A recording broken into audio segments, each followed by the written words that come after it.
Assalamu alaikum. In this video we are going to talk about glycolysis. Glycolysis is the first step in cellular respiration. Glyco stands for glucose and lysis stands for breakdown, यानी कि glucose की breakdown को हम glycolysis कहते हैं. Glycolysis की breakdown किस में होती है? पायरुवेट में. और पायरुवेट पे फर्दर अगर उसको ब्रेकडाउन करें तो वो लैक्टेट में कन्वर्ट होता है. उससे पहले वो किस में रहता है? अगर ग्लूकोज जो होता है वो ब्रेक डाउन नहीं अगर उसकी हो रही तो वो लिवर में स्टोर्ड होता है इन दी फॉर्म ऑफ ग्लाइकोजन. लेकिन जब उसको नीड होती है तो फिर हम उसको ग्लूकोज में कन्वर्ट करके उसकी ब्रेक डाउन करते हैं इनटू पायरुवेट और फिर फर्दर हम उसको लैक्टेट में कन्वर्ट करते हैं अगर हमें नीड हो. अब ये प्रोसेस किधर हो रहा होता है? सेलुलर रेस्पिरेशन में हो रहा होता है and it is the first step of cellular respiration.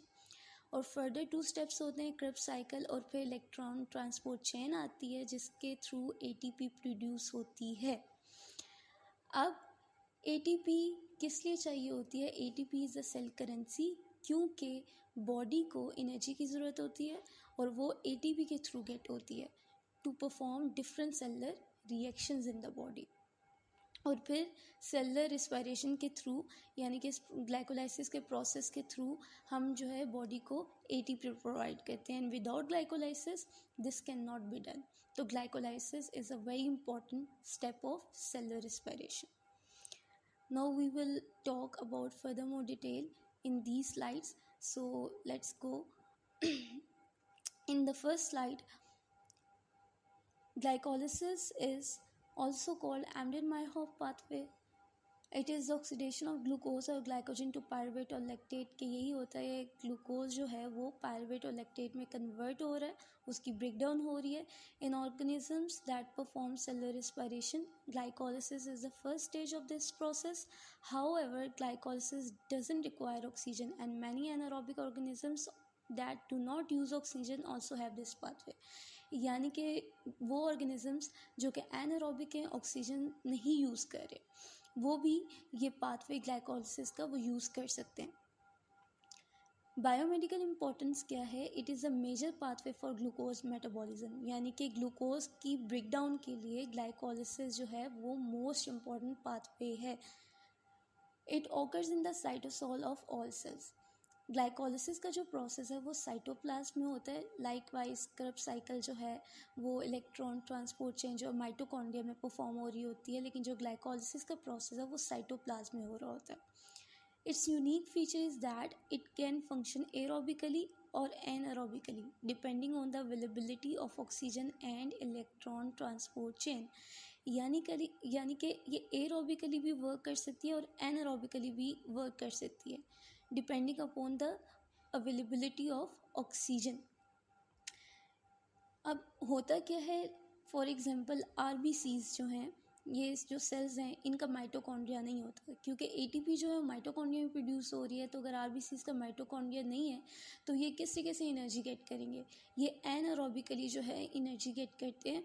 सो ये ग्लूकोज को एज अ फ्यूल सोर्स जो है वो ग्लूकोज को यूज़ करते हैं to get ATP. Glycolysis is the principal route for glucose metabolism and is also the main pathway for the metabolism of fructose, galactose and other CHO derived from the diet. यानी कि ज़रूरी नहीं है कि glucose ही एक carbohydrate है जिसकी breakdown हो रही है ग्लाइकोलिसिस के थ्रू, और दूसरे जो फ्रुक्टोज, ग्लैक्टोज या फिर अदर कार्बोहाइड्रेट्स जितने भी हैं उनकी भी ग्लाइकोलिसिस के प्रोसेस के थ्रू जो हम अपनी डाइट से कार्बोहाइड्रेट्स गेट कर रहे होते हैं उनकी भी ग्लाइकोलिसिस के प्रोसेस में ब्रेकडाउन हो सकती है into pyruvate and further more फिर हम उनसे एटीपी जो है वो सेलुलर रेस्पिरेशन में गेट कर सकते हैं. Glycolysis of glucose to provide ATP anaerobically is especially important because skeletal muscles can perform under anoxic conditions. अब कभी कभार ऐसी कंडीशंस होती हैं जिसमें हमारी फ़िज़िकल एक्टिविटी या एक्सरसाइज बहुत ज़्यादा जो है हो रही होती है. उस केस में क्या होता है कि हमारे पास जो है ऑक्सीजन की डिमांड बढ़ जाती है, क्योंकि ऑक्सीजन जो है वो अवेलेबल नहीं होती. तो उस केस में फिर हम क्या करते हैं कि ग्लाइकोलिसिस जो है वो किस तरीके से होती है कि हम ग्लूकोज की ब्रेक डाउन करते हैं इनटू पायरुवेट, और पायरुवेट क्या करता है, लैक्टेट में कन्वर्ट होता है। तो मसल्स के अंदर जो लैक्टेट होता है वो ऑक्सीजन की डिमांड को फुलफिल करता है।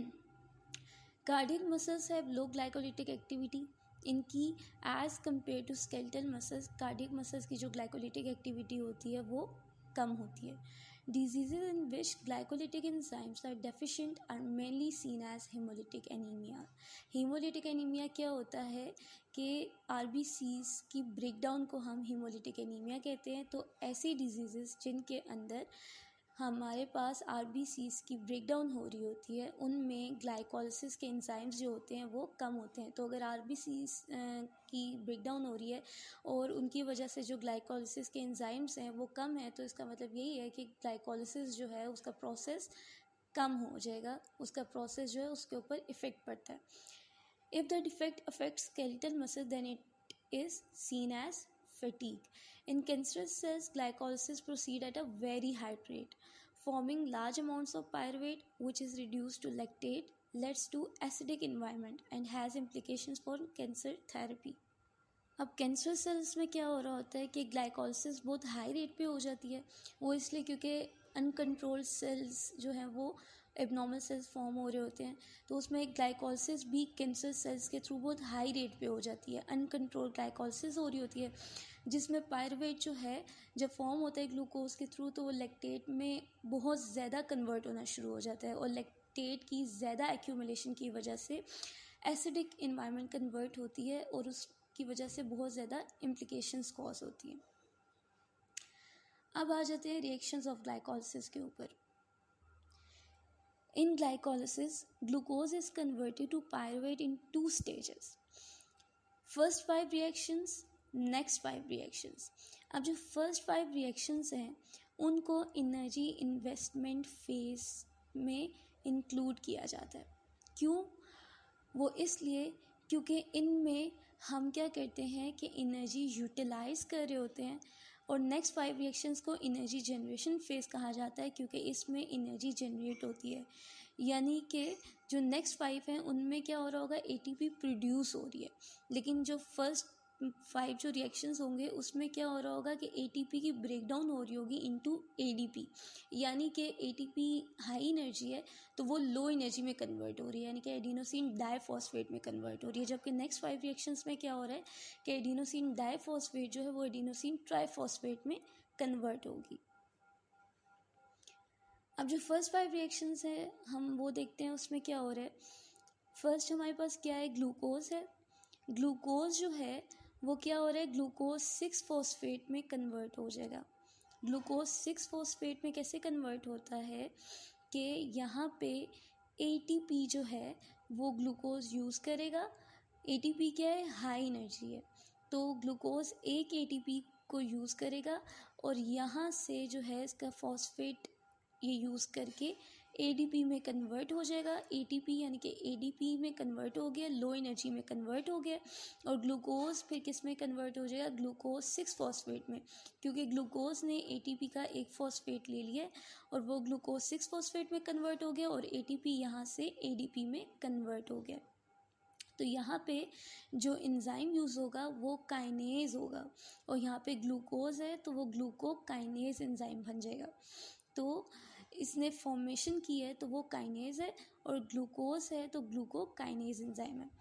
अब ग्लूकोज 6 फॉस्फेट जो है उसका अपने ये आइसोमर में भी कन्वर्ट हो सकता है।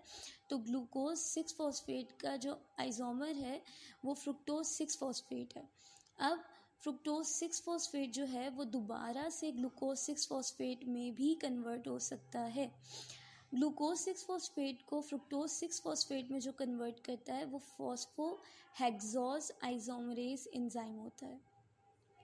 फ्रुक्टोज 6 फॉस्फेट जो है वो फिर फर्दर मोर फ्रुक्टोज 1,6 बिसफॉस्फेट में कन्वर्ट हो रहा है, और जो है यहाँ पे फिर फर्दर मोर एक और ATP यूज़ हो रहा है, हाई एनर्जी मॉलिक्यूल, और यहाँ से फ्रुक्टोज 6 फॉस्फेट एक फॉस्फेट यूज़ कर रहा है और फ्रुक्टोज 1,6 बिसफॉस्फेट में कन्वर्ट हो रहा है, और यहाँ पे फिर ATP जो है वो लो एनर्जी में कन्वर्ट हो रहा है और ADP में जो है ATP कन्वर्ट हो रहा है, यानी कि लो एनर्जी में कन्वर्ट हो रहा है। तो यहाँ पे जो एंजाइम यूज़ होगा जो कि फ्रुक्टोज 6 फॉस्फेट को कन्वर्ट करता है फ्रुक्टोज 1,6 बिस फॉस्फेट के अंदर, वो है फॉस्फोफ्रुक्टोकाइनेज 1, क्योंकि इसमें भी कन्वर्जन हो रही है। तो यहाँ पे जो है क्या हुआ है कि एक ATP जो है वो ऊपर यूज़ हुआ है जिसने ग्लूकोज को ग्लूकोज 6 फॉस्फेट में कन्वर्ट कर दिया। दूसरा जो है वो उसने क्या किया है, फ्रुक्टोज 6 फॉस्फेट को फ्रुक्टोज 1,6 बिस फॉस्फेट में कन्वर्ट कर दिया।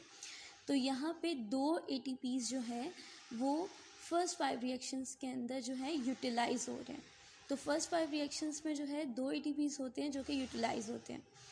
आगे जो हमारा लास्ट स्टेप है उसमें क्या हो रहा होता है कि फ्रुक्टोज 1,6 बिस फॉस्फेट जो है वो एल्डोलेज एंजाइम के थ्रू ग्लाइसरल्डिहाइड 3 फॉस्फेट में और डाईहाइड्रोक्सी एसीटन फॉस्फेट में कन्वर्ट हो जाता है। अब डाईहाइड्रोक्सी एसीटन फॉस्फेट भी फर्दर जो है ट्राईफॉस्फेट आइसोमरेज के थ्रू ग्लाइसरल्डिहाइड 3 फॉस्फेट में कन्वर्ट आगे फर्दर होता है। और फिर ये आगे नेक्स्ट 5 जो रिएक्शंस होते हैं उनके जो है फर्दर मोर प्रोसीड करते हैं जिनमें ATP जनरेट होती है। अब यहाँ पे क्या हो रहा है, यहाँ पे हमारे पास जो ग्लाइसरल्डिहाइड फॉस्फेट है वो क्या हो रहा है, वो कन्वर्ट हो रहा है 1,3 बिस फॉस्फोग्लाइसरेट के अंदर, और यहाँ पे जो है वो हमारे पास ग्लाइसरल्डिहाइड फॉस्फेट हाइड्रोजिनेज है। अब यहाँ पे होगा क्या कि 2 NAD मॉलिक्यूल्स होंगे, वो क्या करेंगे, फॉस्फेट को यूज़ करेंगे और वो रिड्यूस हो जाएंगे इनटू 2 NADH मॉलिक्यूल्स, क्योंकि NAD जो है वो हाई मॉलिक्यूल है और जो 2 NADH है वो लो मॉलिक्यूल है। फिर 1,3 बिस फॉस्फोग्लाइसरेट जो है वो कन्वर्ट होता है इनटू 3 फॉस्फोग्लाइसरेट। यहाँ पे क्या होगा कि 2 ADP जो है वो एक फॉस्फेट यूज़ करेगा और 2 ATP में कन्वर्ट हो जाएगा। यहाँ पे जो एंजाइम यूज़ होगा जो कि 1,3 बिस फॉस्फोग्लाइसरेट को कन्वर्ट करेगा इनटू 3 फॉस्फोग्लाइसरेट, वो होगा फॉस्फोग्लाइसरेट काइनेज। फिर 3 फॉस्फोग्लाइसरेट फर्दर क्या होगा, 3 से 2 में कन्वर्ट हो जाएगा और यहाँ पे जो एंजाइम होगा वो फॉस्फोग्लाइसरेट म्यूटेज होगा। फिर 2 जो फॉस्फोग्लाइसरेट है वो फॉस्फोइनॉल पायरुवेट में कन्वर्ट होगा, तो इनॉल में जो इसको कन्वर्ट करेगा वो इनोलेज होगा। उसके बाद जो हमारा फॉस्फोफिनॉल पायरुवेट है वो पायरुवेट में एट द एंड कन्वर्ट होगा। ये हमारा लास्ट स्टेप है जिसमें दोबारा से 2 ATP यूज़ हो रहे हैं और यहाँ से 2 ATP को फॉर्म कर रहे हैं जो कि हाई एनर्जी है। तो यहाँ पे जो एंजाइम यूज़ होगा वो होगा पायरुवेट काइनेज। अब यहाँ पे क्या हो रहा है, फर्स्ट स्टेप ऑफ ग्लाइकोलाइसिस। इसको हम अगेन जो है वो डिटेल में पढ़ लेते हैं, किस फर्दर जो है स्टेप्स जो हैं वो डिटेल में हम पढ़ें। तो उसमें जो फर्स्ट स्टेप आता है उसमें क्या हो रहा है कि ग्लूकोज क्या हुआ था, ग्लूकोज जो है वो ग्लूकोज 6 फॉस्फेट में कन्वर्ट हुआ था। एंड एट दैट टाइम जब ग्लूकोज जो है ग्लूकोज 6 फॉस्फेट में कन्वर्ट हुआ था तो उसमें क्या हुआ था कि ATP जो है वो लो एनर्जी में कन्वर्ट हुई थी जो कि क्या है, एडिनोसिन डाइफॉस्फेट है। इसमें क्या हुआ था कि हमारे पास ग्लूकोकाइनेज एंजाइम जो है वो इन्वॉल्व था। सेकेंड स्टेप में क्या हुआ था कि ग्लूकोज 6 फॉस्फेट जो है वो फ्रुक्टोज 6 फॉस्फेट में कन्वर्ट हुआ था और इसमें जो हमारे पास एंजाइम यूज़ हुआ था वो फॉस्फोग्लूकोज आइसोमरेज था। थर्ड स्टेप के अंदर क्या था कि फ्रुक्टोज 6 फॉस्फेट जो है फ्रुक्टोज 1,6 बिस फॉस्फेट के अंदर कन्वर्ट हुआ था और ATP जो है वो ADP में कन्वर्ट हुई थी। ये जो है दो हमारे पास ATPs होते हैं जो कि फर्स्ट 5 स्टेप्स के अंदर दो ATPs होते हैं जो कि कंज्यूम हो जाते हैं। और यहाँ पे जो फ्रुक्टोज 6 फॉस्फेट को फ्रुक्टोज 1,6 बिस फॉस्फेट में कन्वर्ट करता है एंजाइम, वो होता है फॉस्फोफ्रुक्टोकाइनेज। मोस्ट इंपॉर्टेंट यहाँ पे क्या हो रहा होता है, ATP रिड्यूस हो रहा होता है, सिट्रेट भी रिड्यूस हो रहा होता है, क्योंकि जहाँ पे एडिनोसिन डाइफॉस्फेट बन रहा होगा, यानी कि लो एनर्जी जहाँ पे इंक्रीज़ हो रही होती है, वहाँ पे हाई एनर्जी जो है वो रिड्यूस हो जाएगी और सिट्रेट भी कम हो जाएगा। अगर एडीपी इंक्रीज़ हो रही है तो एटीपी जो है वो रिड्यूस हो जाएगी, अगर एटीपी जो है वो इंक्रीज़ हो रही है तो एडीपी रिड्यूस हो जाएगी। और एटीपी का और सिट्रेट का सिमिलर इफेक्ट होता है कि एटीपी रिड्यूस हो रही है तो सिट्रेट भी रिड्यूस हो जाएगा। और यहाँ पे क्या होगा, एएमपी इंक्रीज़ होगी, फ्रुक्टोज 2,6 बिसफॉस्फेट भी क्या हो रहा है, वो इंक्रीज़ हो रहा है। फोर्थ और फिफ्थ स्टेप में क्या हो रहा है कि फ्रुक्टोज 1,6 बिसफॉस्फेट जो है वो दो में स्प्लिट अप हो रहा है, ग्लाइसरल्डिहाइड 3 फॉस्फेट में और डाईहाइड्रोक्सी एसीटन फॉस्फेट में। अब डाईहाइड्रोक्सी एसीटन फॉस्फेट जो है वो फर्दर मोर ग्लाइसरल्डिहाइड 3 फॉस्फेट में कन्वर्ट हो सकता है। अब ये प्रोसेस में जो एंजाइम इन्वॉल्व होता है वो ट्रायोज फॉस्फेट आइसोमेरेज होता है। आगे जो 6 स्टेप होता है उसमें ग्लाइसरल्डिहाइड 3 फॉस्फेट जो है वो 1,3 बिसफॉस्फोग्लाइसरेट में कन्वर्ट हो रहा है।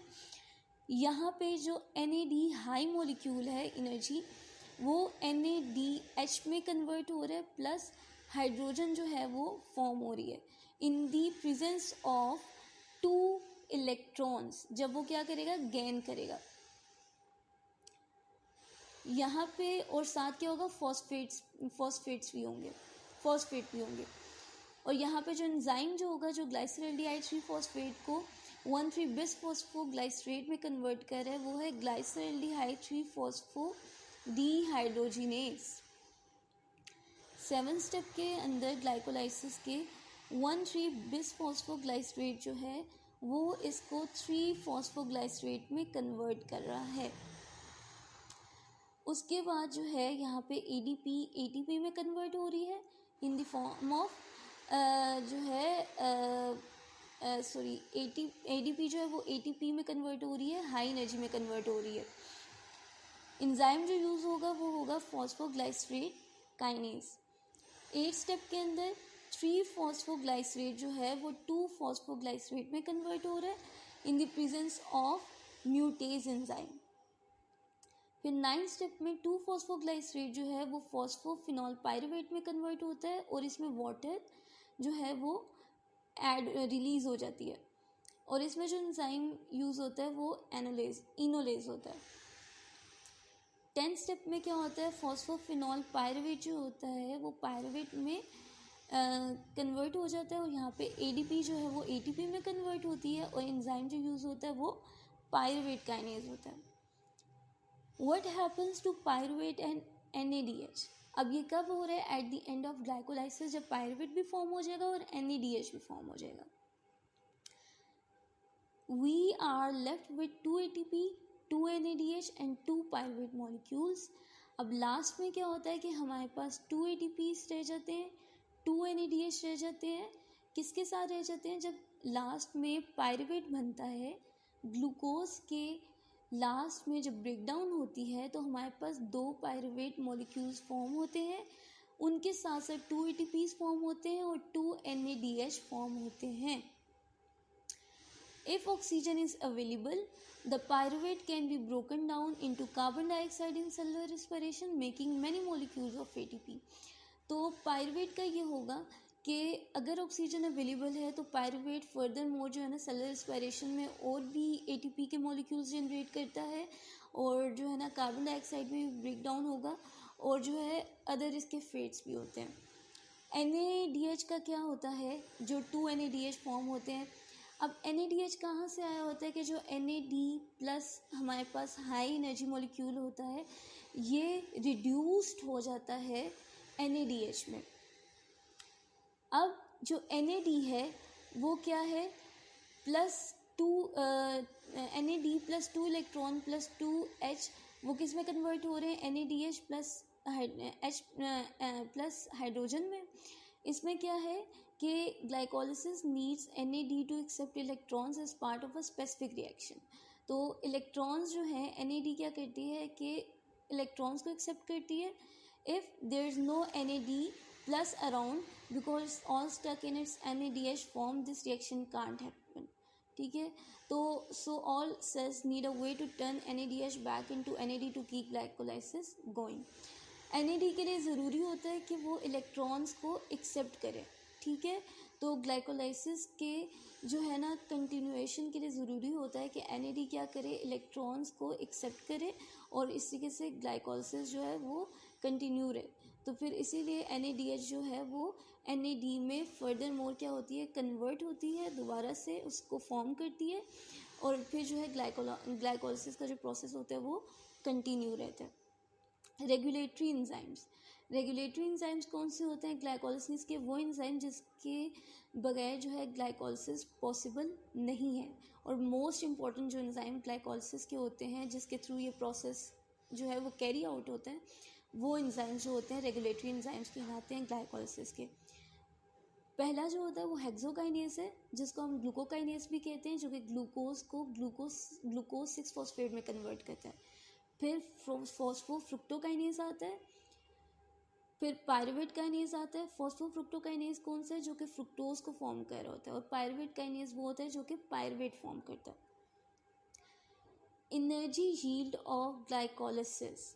अब इसमें एनर्जी कितनी मिल रही है, यानी कि ATPs कहाँ फॉर्म हो रहे हैं और कितने कितने फॉर्म हो रहे हैं, टोटल कितने हैं और नेट हमारी कितनी है और कंज्यूम कितने हुए हैं. ग्लाइसरल्डिहाइड 3-फॉस्फेट डीहाइड्रोजनेज जो है वो 6 ATPs फॉर्म करता है. फॉस्फोग्लाइसरेट काइनेस 2 ATPs फॉर्म करता है. पायरुवेट काइनेस 2 ATPs फॉर्म करता है. और इसी के साथ जो टोटल ATPs हमें मिलते हैं वो 10 ATPs मिलते हैं. लेकिन जो हमारा हमने पढ़ा था कि जो फर्स्ट 5 रिएक्शंस थे ग्लाइकोलाइसिस के, उसमें 2 ATPs जो हैं वो कंज्यूम हो गए थे.